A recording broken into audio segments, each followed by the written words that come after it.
Paytm ಗ್ರಾಹಕರಿಗೆ RBI shocking ಸುದ್ದಿಯನ್ನ ಕೊಟ್ಟಿದ್ದು, Paytm ಠೇವಣಿಯನ್ನ ನಿಲ್ಲಿಸುವಂತೆ ಹೇಳಿಕೆಯನ್ನ ನೀಡಿದೆ. ಫೆಬ್ರವರಿ 29, 2024ರ ನಂತರ ಪೇಟಿಎಂ ತನ್ನ ಯಾವುದೇ ಗ್ರಾಹಕ ಖಾತೆ, ಪ್ರೀಪೇಯ್ಡ್ ಉಪಕರಣಗಳು, ವ್ಯಾಲೆಟ್ಗಳು ಮತ್ತು ಫಾಸ್ಟ್ಯಾಗ್ಗಳಲ್ಲಿ ಠೇವಣಿ ಅಥವಾ ಟಾಪ್ ಅಪ್ಗಳನ್ನು ಸ್ವೀಕರಿಸದಂತೆ ಆರ್ಬಿಐ ನಿರ್ಬಂಧವನ್ನು ಹೇರಿದೆ. ಪೇಟಿಎಂ ಪಾವತಿ ಬ್ಯಾಂಕ್ ಲಿಮಿಟೆಡ್ ಪಿಪಿಬಿಎಲ್ನ ಸಮಗ್ರ ಆಡಿಟ್ ವರದಿ ಮತ್ತು ಬಾಹ್ಯ ಲೆಕ್ಕ ಪರಿಶೋಧನೆಯ ನಂತರ ರಿಸರ್ವ್ ಬ್ಯಾಂಕ್ನ ಈ ಕ್ರಮ ತೆಗೆದುಕೊಂಡಿದೆ. ನಿರಂತರ ಅನುವರ್ತನೆಗಳು ಮತ್ತು ಮುಂದುವರಿದ ಮೇಲ್ವಿಚಾರಣೆಗಳ ವರದಿಯನ್ನು ಆಧರಿಸಿ ಈ ಕ್ರಮಕ್ಕೆ ಸೂಚನೆಯನ್ನ ನೀಡಲಾಗಿದೆ ಅಂತ ತನ್ನ ಹೇಳಿಕೆಯಲ್ಲಿ ಆರ್ಬಿಐ ತಿಳಿಸಿದೆ. ಫೆಬ್ರವರಿ 29, 2024ರ ನಂತರ ಯಾವುದೇ ಗ್ರಾಹಕ ಖಾತೆಗಳು, ಪ್ರೀಪೇಯ್ಡ್ ಉಪಕರಣಗಳು, ವ್ಯಾಲೆಟ್ಗಳು, ಫಾಸ್ಟ್ಯಾಗ್ಗಳು, ಎನ್ಸಿಎಂಸಿ ಕಾರ್ಡ್ಗಳು ಇತ್ಯಾದಿಗಳಲ್ಲಿ ಯಾವುದೇ ಬಡ್ಡಿ, ಕ್ಯಾಶ್ ಬ್ಯಾಕ್ ಅಥವಾ ಮರುಪಾವತಿಯನ್ನ ಹೊರತುಪಡಿಸಿ ಯಾವುದೇ ಸಮಯದಲ್ಲಿ ಕ್ರೆಡಿಟ್ ಮಾಡಬಹುದಾದ ಹೆಚ್ಚಿನ ಠೇವಣಿ ಅಥವಾ ಕ್ರೆಡಿಟ್ ವಹಿವಾಟುಗಳು ಅಥವಾ ಟಾಪ್ ಅಪ್ಗಳನ್ನು ಅನುಮತಿಸಲಾಗುವುದಿಲ್ಲ ಅಂತ ಆರ್ಬಿಐ ತನ್ನ ಹೇಳಿಕೆಯಲ್ಲಿ ಸ್ಪಷ್ಟವಾಗಿ ತಿಳಿಸಿದೆ.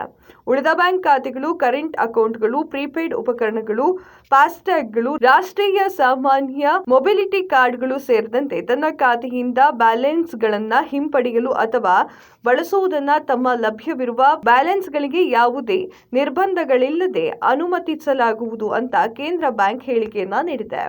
ಮಾರ್ಚ್ 1ರಿಂದ ಠೇವಣಿ ಪಡೆಯುವುದನ್ನು ನಿಲ್ಲಿಸುವಂತೆ ರಿಸರ್ವ್ ಬ್ಯಾಂಕ್ ಆಫ್ ಇಂಡಿಯಾ ತನ್ನ ಸಂಪೂರ್ಣ ಸ್ವಾಮ್ಯದ ಅಂಗಸಂಸ್ಥೆ ಪೇಟಿಎಂ ಪೇಮೆಂಟ್ಸ್ ಬ್ಯಾಂಕ್ಗೆ ಆದೇಶಿಸಿದ ಒಂದು ದಿನದ ನಂತರ ಪೇಟಿಎಂ ಷೇರುಗಳು ಆರಂಭಿಕ ವಹಿವಾಟಿನಲ್ಲಿ 20% ಕುಸಿತವನ್ನು ಕಂಡಿದೆ. ಪೇಟಿಎಂ ಷೇರು ಗುರುವಾರ 6 ವಾರದ ಕನಿಷ್ಠ ₹608.8 ಪ್ರಾರಂಭವಾಯಿತು. ಈ ವಹಿವಾಟಿನ ಅವಧಿಯ ಆರಂಭದಲ್ಲಿ 20% ಕಡಿಮೆಯಾಗಿದೆ. ಆರ್ಐಐ ನಿರ್ದೇಶನಗಳು. ಪೇಟಿಎಂ ಪೇಮೆಂಟ್ಸ್ ಬ್ಯಾಂಕ್ ಲಿಮಿಟೆಡ್ ಗ್ರಾಹಕರ ಖಾತೆಯಲ್ಲಿ ಅಥವಾ ವ್ಯಾಲೆಟ್ಗಳು ಹಾಗೂ ಫಾಸ್ಟ್ಯಾಗ್ಗಳಂತಹ ಪ್ರೀಪೇಯ್ಡ್ ಉಪಕರಣಗಳಲ್ಲಿ ಠೇವಣಿಯನ್ನ ಸ್ವೀಕರಿಸುವುದನ್ನು ಅಥವಾ ಸಾಲ ನೀಡಿಕೆ ವಹಿವಾಟು ಅಥವಾ ಟಾಪ್ ಅಪ್ಗಳನ್ನು ಅನುಮತಿಸುವುದನ್ನ ಭಾರತೀಯ ರಿಸರ್ವ್ ಬ್ಯಾಂಕ್ ನಿರ್ಬಂಧವನ್ನ ಮಾಡಿದೆ. ಪೇಟಿಎಂ ಪೇಮೆಂಟ್ಸ್ ಬ್ಯಾಂಕ್ನ ಮಾತೃ ಸಂಸ್ಥೆಯಾದ 197 ಕಮ್ಯುನಿಕೇಷನ್ಸ್ ಲಿಮಿಟೆಡ್ ಪೇಟಿಎಂ ಪೇಮೆಂಟ್ಸ್ ಬ್ಯಾಂಕ್ಗಳ ನೋಡಲ್ ಖಾತೆಯನ್ನ ರಿಸರ್ವ್ ಬ್ಯಾಂಕ್ ರದ್ದು ಮಾಡಿದೆ. ಬ್ಯಾಂಕಿನ ನಿಯಮಗಳ ನಂತರ ಉಲ್ಲಂಘನೆ ಮತ್ತು ನಿರಂತರ ಮೇಲ್ವಿಚಾರಣೆಯ ಕೊರತೆಯ ಬಗ್ಗೆ ಹೊರಗಿನ ಆಡಿಟರ್ಸ್ಗಳ ನಂತರ ಗುರುತಿಸಲಾಗಿದೆ ಅಂತ ರಿಸರ್ವ್ ಬ್ಯಾಂಕ್ ತನ್ನ ಆದೇಶದಲ್ಲಿ ತಿಳಿಸಿದೆ. ಹಾಗಾಗಿ ಈಗ ಆರ್ಬಿಐ ಆದೇಶವು ಪೇಟಿಎಂನ ಏಕೈಕ ಪಾವತಿ ವ್ಯವಸ್ಥೆ ಅಥವಾ ಯುಪಿಐ ವಿಭಾಗಕ್ಕೆ ಯಾವುದೇ ತೊಂದರೆಯನ್ನ ಉಂಟು ಮಾಡಿಲ್ಲ. ಯುಪಿಐ ವ್ಯವಹಾರಗಳು ಮುಂದುವರಿಯಲಿದೆ. 2022ರ ಮಾರ್ಚ್ ತಿಂಗಳಲ್ಲಿ ತಕ್ಷಣದಿಂದಲೇ ಹೊಸ ಗ್ರಾಹಕರನ್ನ ಸೆಳೆದಂತೆ ವಿಮೆ ಪಿಪಿಬಿಎಲ್ಗೆ ನಿರ್ದೇಶನವನ್ನ ನೀಡಲಾಗ್ತಾ ಇದೆ.